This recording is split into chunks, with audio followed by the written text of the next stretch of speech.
এই ভিডিঅ'টোত বিদ্যাভাৰতী পাঠ্যক্ৰমৰ চতুৰ্থ শ্ৰেণীৰ গণিত বিষয়ৰ 7 নং অনুশীলনীৰ যিখিনি অংক আগতে বুজাই দিয়া হোৱা নাই সেই অংকখিনি ইয়াতে বুজাই দিয়া হৈছে। আমি আগৰ ভিডিঅ'ত 1 ৰ পৰা 4 নম্বৰলৈকে অংককেইটা কৰি দিছিলোঁ। এতিয়া 5 নম্বৰৰ পৰা আমি 10 নম্বৰলৈকে অংককেইটা কৰাৰ চেষ্টা কৰিম। 5 নম্বৰত দিয়া আছে কি এটা বেজিৰ চিৰিঞ্জত 5 মিলিলিটাৰ ঔষধ ধৰে। কাকলিয়ে এদিনত দুটাকৈ বেজি 4 দিনৰ বাবে ল'ব লগা হ'ল। এই 4 দিনত কিমান ঔষধ গ্ৰহণ কৰিলে? তাৰ মানে কি অংকটো এদিনত কাকলিয়ে দুটাকৈ বেজি দিয়ে আৰু এটা বেজিত কিমান ঔষধ থাকে 5 মিলিলিটাৰ। গতিকে দুটা বেজিত কিমান হ'ব 10 মিলিলিটাৰ। গতিকে এদিনত কিমান দিয়ে তেনেহ'লে 10 মিলিলিটাৰ।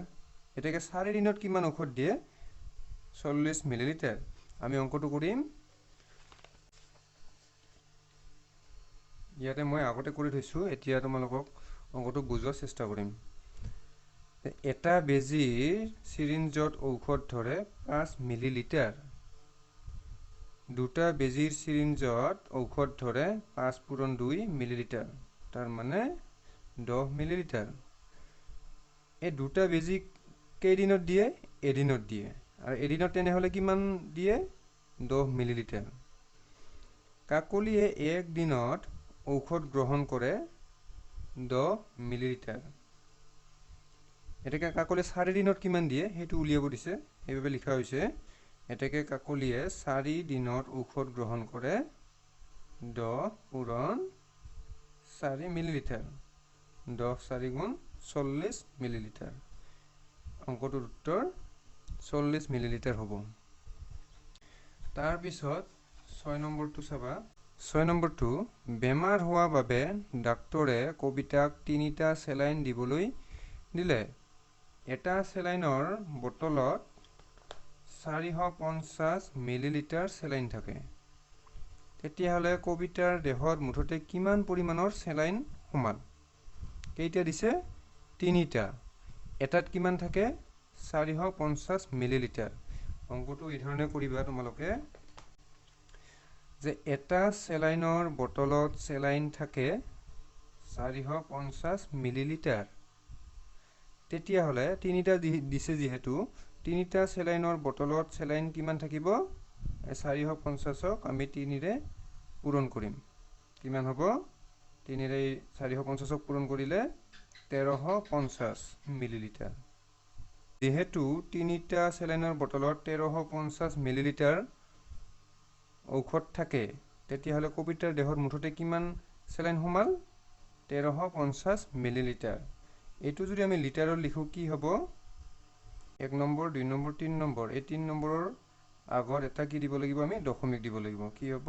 1.350 লিটাৰ। এইটো লিটাৰ। এইটো লিখিলেও হ'ব, এইটো লিখিলেও হ'ব। তাৰপিছত আহিল 7 নম্বৰ। 7 নম্বৰত দিয়া আছে 3জনীয়া পৰিয়াল এটাই এদিনত ব্যৱহাৰ কৰা পানীৰ পৰিমাণ তলত দিয়া হ'ল। গা ধোৱাত 60 লিটাৰ, কাপোৰ ধোৱাত 70 লিটাৰ, ৰন্ধা আৰু খোৱাত 35, বাচন ধোৱাত 15, হাত মুখ ধোৱাত 20 লিটাৰ। তেওঁলোকে এদিনত ব্যৱহাৰ কৰা মুঠ পানীৰ পৰিমাণ নিৰ্ণয় কৰা। তেতিয়াহ'লে এইখিনি কি কৰিব লাগিব? আমি যোগ কৰি দিলে হ'ল। গোটেইকেইটা যোগ কৰি দিলে উত্তৰটো ওলাই পৰিব। এইটো তোমালোকে নিজে কৰিবা। 8 নম্বৰটো চাবা। মনোজে তেওঁৰ মটৰচাইকেলখনত তলত উল্লেখ কৰা ধৰণে পেট্ৰল ভৰালে। প্ৰথম সপ্তাহত 3 লিটাৰ 500 মিলিলিটাৰ, দ্বিতীয় সপ্তাহত 3 লিটাৰ, তৃতীয় সপ্তাহত 2 লিটাৰ 500 মিলিলিটাৰ, চতুৰ্থ সপ্তাহত 2 লিটাৰ 500 মিলিলিটাৰ। অংকটো আমি কৰিম। ইয়াতে মই অংকটো এইদৰে লিখি লৈছোঁ। প্ৰথম, দ্বিতীয়, তৃতীয়, চতুৰ্থ সপ্তাহত কিমান পৰিমাণৰ পেট্ৰল ভৰাইছিল সেইখিনি মই ইয়াতে লিখি লৈছোঁ। এতিয়া কি কৰিম? মুঠ পেট্ৰল ভৰালে গোটেইকেইটা আমি কি কৰিম? যোগ কৰি দিম। এতিয়া চাবা যোগটো 0 0 0 0 0 5 5 10 10 পাছে 15 15 5টো হ'ব ইয়াতে 1টো কত যাব 1টো লিটাৰত যাব ইয়াতে যোগ হ'ব 3 3 6 7 8 9 10 10 একে 11 তেনেহলে কিমান হল 11 লিটাৰ 500 মিলিলিটাৰ এটো উত্তৰ হ'ব বুজিলানে তাৰ পিছত 9 নম্বৰ সুমিৰ বটলটোত 1 লিটাৰ পানী আছে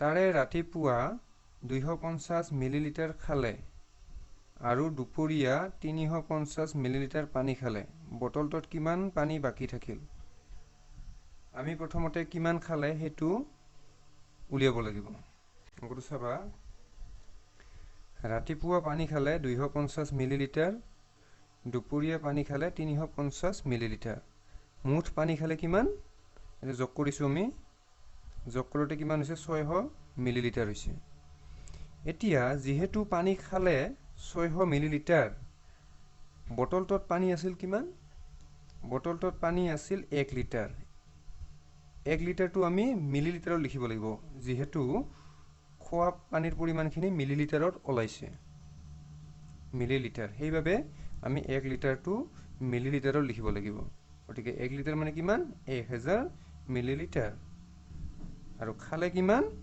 600 মিলিলিটাৰ তেতিয়া হলে বটলটোত কিমান পানী থাকিল কিন্তু বিয়োগ কৰিলে হল 0 0 10 6 গলে 4 মিলিলিটাৰ তাৰ মানে বটলটোত পানী থাকিল কিমান 400 মিলিলিটাৰ হৈছে এতিয়া আহিল 10 নম্বৰ এটা মাপনি বটলত 350 মিলিলিটাৰ পানী আছে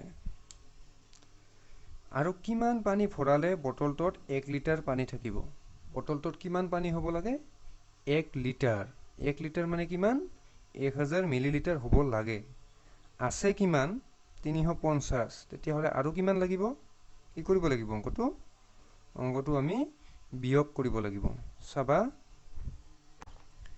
মাপনি বটলটোত পানী থাকিব লাগে 1 লিটাৰ মানে কিমান 1000 মিলিলিটাৰ থাকিব লাগে মাপনি বটলটোত পানী আছে কিমান 350 মিলিলিটাৰ